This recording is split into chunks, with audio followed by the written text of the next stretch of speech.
بزرگترین گنج تاریخ ایران.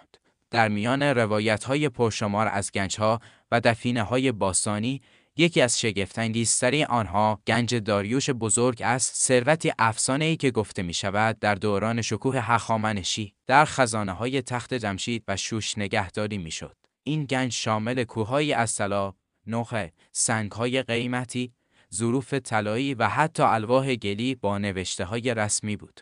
بسیاری از منابع تاریخی از جمله یونانیان باستان ثروت ایران آن زمان را بی‌رقیب در جهان توصیف کردند. پس از حمله اسکندر مقدونی، بخش بزرگی از این گنج از تخت جمشید به یونان منتقل شد. گفته می شود کاروانی از هزاران شتر ماه‌ها در مسیر انتقال طلا و جواهرات حرکت می کرد.